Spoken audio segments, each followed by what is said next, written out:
This story is titled, I Paid Bills at Home, but Mom moved her friend and kids into my room. So I left, and now she's begging me back. Hey everyone! If you're enjoying these stories and want to support the channel, don't forget to hit that subscribe button. It helps me bring you even more awesome content like this. Now let's start the video. OP starts by saying, living at home at 23 isn't exactly what I had planned for my life, but it worked out for the most part. I wasn't freeloading or anything. I paid rent, covered the electricity bill, and even paid for my mom's phone plan. It's not like I was just lying around eating snacks and playing video games. Honestly, the deal was pretty good. I had my own space, got home-cooked meals, and could focus on my freelance work without worrying too much about big expenses. I had even turned my room into a mini studio for my content creation gigs, which I was hoping would take off soon. Everything was fine until my mom's best friend Kelly moved in with her 2 kids. I wasn't thrilled about it, but I understood the situation. Kelly was going through a nasty divorce, and her husband, according to my mom, was a complete jerk. They needed somewhere to stay, and our house was their best option. I thought it would be temporary, just a few weeks until Kelly got back on her feet. At first, they stayed in the guest room, and it wasn't a big deal. Sure, the kids were a little loud, but I just closed my door and put on my headphones. It wasn't ideal, but I could manage. The guest room wasn't huge, but it was enough for Kelly and her kids to crash in for a while. I figured that was the arrangement, and I didn't give it much thought. That changed fast. One day, I came home after running some errands and noticed something weird right away. My door was open, and I could hear kids laughing inside. When I walked in, I couldn't believe what I was seeing. My bed was covered in toys, my desk chair was moved, and one of the kids was on my computer. My studio setup, my expensive microphone, lighting, and camera was shoved to the corner of the room like it didn't matter. Kelly's kids were running around like they owned the place, and all my stuff was just out of place. I yelled, "What the hell is going on?" Probably louder than I should have, but I was in shock. My mom walked in and immediately started scolding me, like I was the one out of line. She said, "Calm your tits, it's not a big deal. The kids needed more space and your room is the biggest. It's only fair." Fair? My room? The one I was paying rent for? I told her I wanted them out of my room immediately, but she brushed me off like I was being ridiculous. "They need to be comfortable," she said. "You're being selfish." Selfish? I couldn't believe what I was hearing. This wasn't about comfort. It was about respect.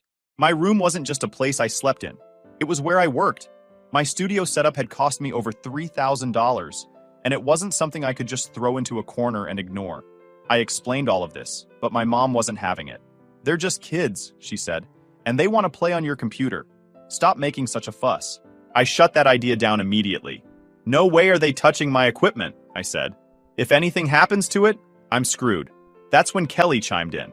She said, "Oh, come on. They're just curious, and you can't blame them. Maybe if you weren't so uptight, they'd listen to you." I was stunned. Uptight? I wasn't uptight. I was trying to protect my stuff I worked hard for. I told her flat out that the kids weren't allowed to touch my things, and if they did, I'd hold her responsible. That didn't go over well. She called me selfish too, and my mom agreed with her. It was like I was suddenly the bad guy in my own home.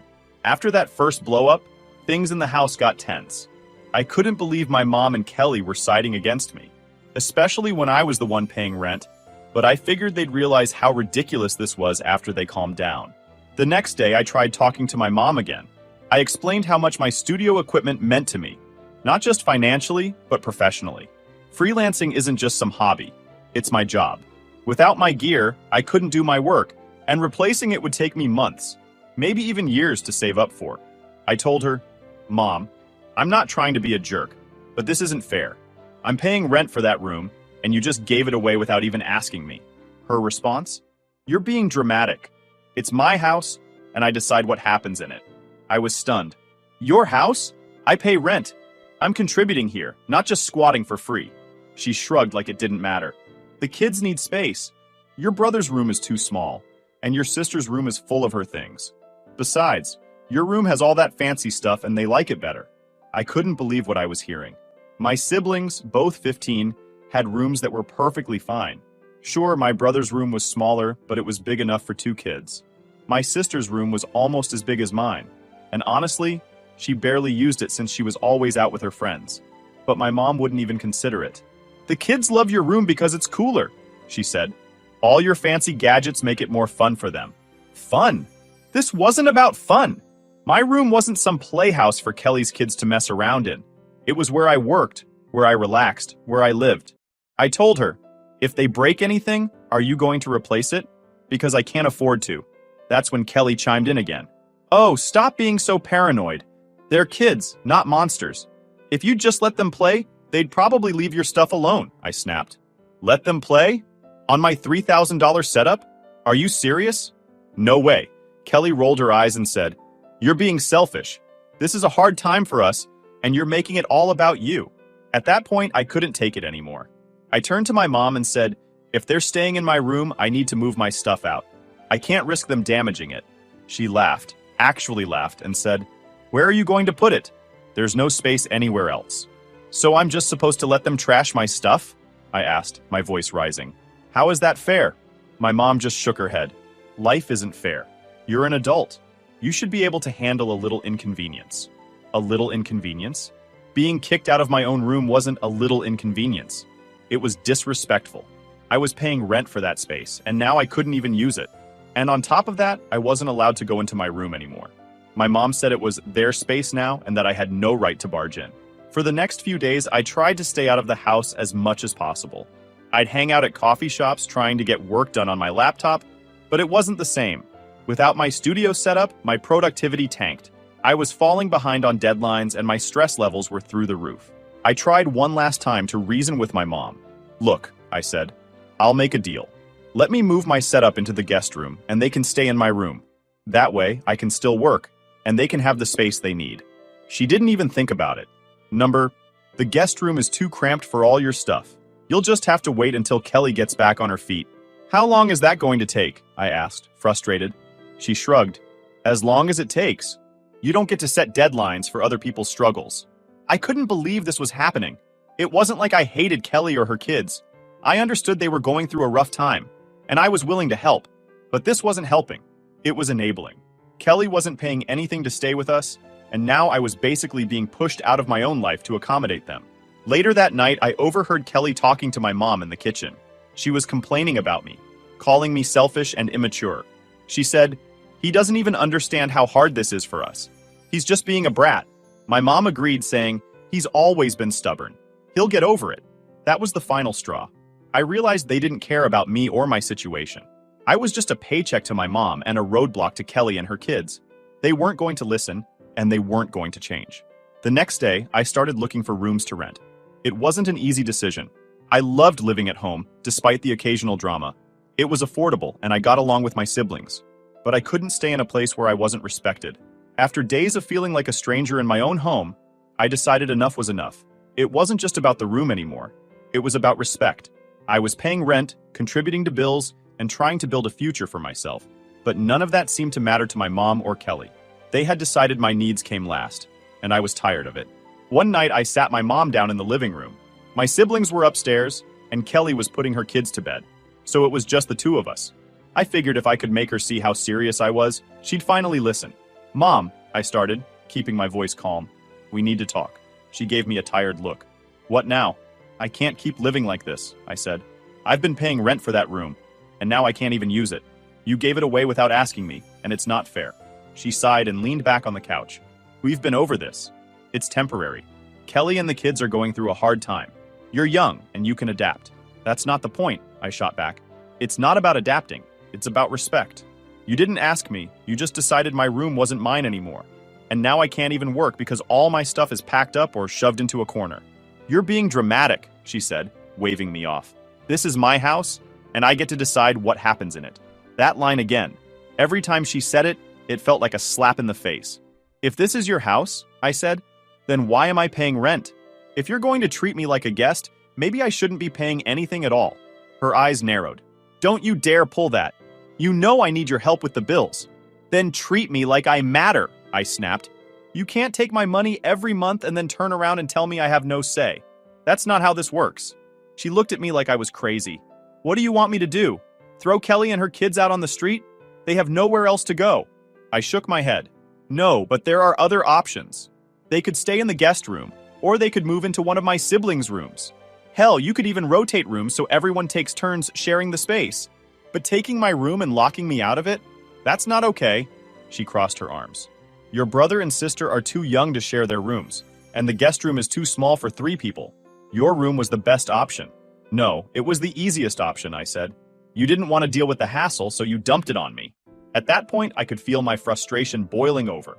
I'll make this simple, I said, looking her straight in the eye. Either Kelly and the kids move out of my room, or I move out of the house. Those are your options. She blinked, caught off guard. Don't be ridiculous. Where would you even go? I've already started looking for rooms to rent, I told her. If you're not going to respect me or the fact that I'm paying to live here, then I'll find somewhere else to live. She scoffed. You're bluffing. You can't afford to move out. I leaned back and crossed my arms. Try me. The next few days were tense. I didn't bring up the ultimatum again, but it hung in the air like a storm cloud. My mom didn't take me seriously, which just made me more determined. I spent every spare moment scrolling through rental listings, messaging landlords, and figuring out my budget. It wasn't going to be easy, but I knew I could make it work if I cut back on non-essentials. Meanwhile, things at home were worse than ever. Kelly's kids had turned my room into their personal playground, and I couldn't do anything about it. I wasn't even allowed to step inside without someone throwing a fit. Once I tried to grab a few things I'd left behind, a pair of headphones and some books, and Kelly snapped at me. What are you doing in here? She demanded, standing in the doorway with her hands on her hips. I need my stuff, I said, trying to keep my voice calm. She shook her head. You can't just barge in whenever you want. This is their room now. I stared at her, speechless. Are you kidding me? This is my room. Not anymore, she said, her tone icy. You need to respect their space. Respect their space? The irony nearly made me laugh. I'm paying rent for this room, I said, through gritted teeth. I'll grab my stuff and leave. But don't tell me to respect their space when no one respects mine. She muttered something under her breath and walked away. But the damage was done. That was the moment I realized there was no fixing this. My mom wasn't going to back me up, and Kelly wasn't going to change. If I wanted things to get better, I'd have to take matters into my own hands. A week after the ultimatum, I found a room for rent that I could afford. It wasn't anything fancy, a small place in an older building, but it was mine. The landlord was friendly, and the space was clean enough. Most importantly, I could set up my studio without worrying about kids touching my equipment. I didn't tell my mom right away. I wanted to make sure everything was finalized before I dropped the bombshell. When I signed the lease, I felt a strange mix of relief and sadness. Moving out wasn't what I had planned, but staying wasn't an option anymore. I had to put myself first. Even if it meant leaving behind the home I'd grown up in, the next step was moving my stuff out. I knew it wasn't going to be easy, especially with my mom and Kelly breathing down my neck, but I didn't care anymore. I was done playing nice. Once I signed the lease for my new place, I knew I had to act fast. If I gave my mom too much notice, she'd find a way to make the move even harder. So I planned it out carefully. I told a few close friends what was going on, and 2 of them agreed to help me pack and move my stuff. One of them even offered to record everything on their phone, just in case things got ugly. The night before the move, I sat down with my mom one last time. I wanted to give her one final chance to make things right. Mom, I started, keeping my voice calm. I've found a place to rent, and I'm moving out tomorrow. She looked up from her phone, surprised. You're really doing this? Yeah, I said, nodding. You didn't leave me much choice. She rolled her eyes. You're overreacting. This whole thing is temporary. You're leaving over nothing. It's not nothing, I said firmly. You gave away my room, locked me out of it, and told me I didn't have a say in the matter. I'm paying rent, and you treated me like I was just disposable. She sighed, like I was exhausting her. You know I need your rent money to keep this house running. If you leave, how am I supposed to pay the bills? I felt a pang of guilt, but I pushed it aside. That's not my problem anymore, I said. You made it clear that this isn't my house. You said it's your house, your rules. Well, if that's the case, then I don't have to stay here. She glared at me. So you're just going to leave us high and dry? I shrugged. You can ask Kelly to start paying rent, or her husband since they're still married. I don't owe you anything. She didn't say anything after that, just gave me a cold look and went back to her phone. I took that as my cue to leave. The next day, my friends showed up bright and early with a couple of cars and a rented van. We were ready to get everything done as quickly as possible. I'd already packed most of my stuff into boxes, but I still had to get my studio set up out of my old room. When we got to the house, Kelly and her kids were already awake. The kids were running around the living room, and Kelly was sitting at the kitchen table with a cup of coffee.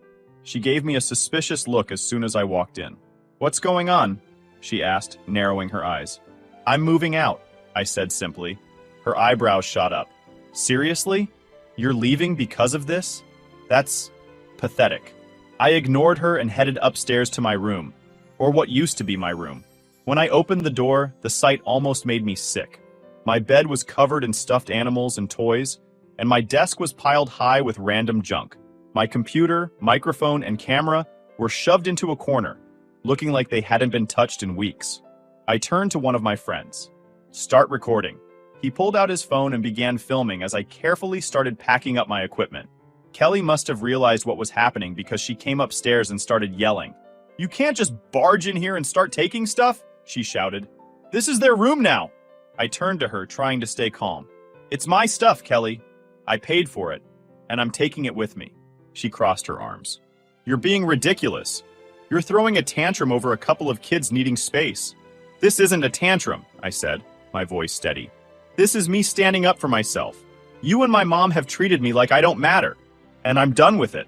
She started yelling again, but I tuned her out and kept packing. My friends helped me load everything into the van while one of them kept filming, just in case Kelly or my mom tried to pull something. By the time we finished, my mom had come upstairs to see what was going on. When she saw the empty room, she flipped out. "You're really doing this?" she asked, her voice shaking with anger. "You're leaving us just because you didn't get your way?" I looked her straight in the eye. "I'm leaving because you didn't respect me. I paid rent for this room, and you gave it away without even asking. You made it clear that I'm not a priority here, so I'm making myself a priority." She opened her mouth to argue, but I held up a hand. "Don't. I've made my decision." As I carried the last box out to the van, Kelly stood in the doorway with her arms crossed, glaring at me. "Good luck out there," she said sarcastically. "You're going to realize how selfish you've been when things get hard." I didn't even bother responding. I just climbed into the van and drove off with my friends. That night, after I'd moved into my new place and started unpacking, my phone blew up with texts from my mom. She was furious, saying I was selfish and inconsiderate for leaving her in a tough spot. She accused me of abandoning the family and leaving her to deal with the bills on her own. "You've always been so selfish," one text read. "I can't believe you do this to me after everything I've done for you." I typed out a response but deleted it. I didn't owe her an explanation. She'd made her choices, and now I was making mine. After moving into my new place, the first thing I felt was relief. No more fighting, no more disrespect, and most importantly, no more feeling like I didn't matter. Sure, my new room was smaller, and the building wasn't exactly top-notch, but it was quiet, and it was mine. I unpacked my studio equipment first, carefully setting it up in the corner of my room. For the first time in weeks, I felt like I could breathe, but the peace didn't last long. My mom started texting me the next morning, blowing up my phone with message after message. She wanted to know if I'd paid rent for the month yet, and when I told her I wasn't paying since I had moved out, she lost it. "You haven't even reached the 25th yet," she texted. "You owe me for the rest of this month." I rolled my eyes. "No, I don't," I replied. "I'm not living there anymore, so I'm not paying rent. You can ask Kelly to cover it." Her response came almost instantly. "Kelly doesn't have money to pay rent. You know that. You're leaving me to handle everything on my own, and I can't afford it." "That's not my problem," I texted back. "You made it clear that it's your house, your rules. Well, now it's your bills, your responsibility." She didn't like that answer. She started calling me selfish, immature, and ungrateful. According to her, I was tearing the family apart by leaving. At first, the guilt started creeping in. I'd always helped out financially, and I knew my contributions had made a big difference. But then I reminded myself why I'd left in the first place. My mom had treated me like I was disposable, so why should I feel bad for putting myself first? The next week, the guilt trips turned into anger. My mom sent long, rambling texts about how I was ruining everything. One text read, "You've embarrassed me. Everyone in the family is asking why you left, and I don't know what to tell them." I didn't bother replying. I knew whatever I said would just fuel the fire. Instead, I focused on settling into my new place. I caught up on work, got my studio fully functional again, and started feeling like myself. It was amazing how much better I felt without all the chaos and negativity weighing me down. A few days later, my sister called me out of the blue. I hadn't heard much from her since I moved out, so I figured she wanted to check in. But as soon as I picked up, I realized she had a different agenda. "Mom's really upset," she said, skipping the small talk. "She says you're not paying rent this month, and now she's freaking out about the bills." "I'm not living there anymore," I said, keeping my tone calm. "Why should I pay rent for a place I'm not living in?" But you know she can't afford it without you, my sister argued. You've always helped out. Why stop now? Because she didn't respect me, I said bluntly. She gave away my room, locked me out of it, and treated me like I didn't matter. I'm done being taken advantage of. My sister sighed. It's not that simple. Kelly's going through a lot, and Mom's just trying to help. I get that, I said. But why does helping Kelly mean screwing me over? I was paying rent for that room. I had every right to keep it. She didn't mean to screw you over, my sister said weakly. She's just stressed. So am I shot back. But no one cared about that when I was being pushed out of my own room. She didn't have much to say after that. We talked for a few more minutes, mostly about her school stuff, and then hung up. I could tell she was stuck in the middle, but I wasn't going to let her guilt me into changing my mind. As the days went on, the texts from my mom started tapering off. I think she realized I wasn't going to budge.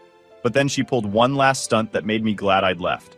One morning, I woke up to a text from a cousin I hadn't spoken to in years. It said, "Hey, I heard about the drama with your mom. Are you okay?" Confused, I asked what they were talking about. That's when they sent me a screenshot of a Facebook post my mom had made. In it, she painted me as the villain, claiming I'd abandoned her and the family during their time of need. She left out the part where she gave my room away, of course, and made it sound like I'd left out of sheer spite. I was furious. It was one thing to argue with me privately, but airing our dirty laundry online? That was too far.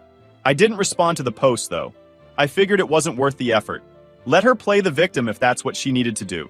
I knew the truth, and so did the people who actually mattered. Now, a month later, I'm fully settled into my new place. My work is back on track, my stress levels are way down, and I'm finally starting to feel like myself again.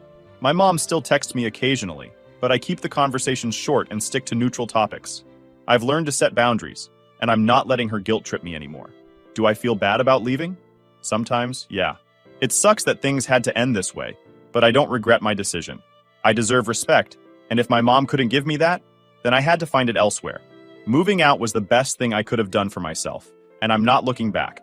Was I the a-hole for leaving and refusing to pay rent for the rest of the month? I don't think so.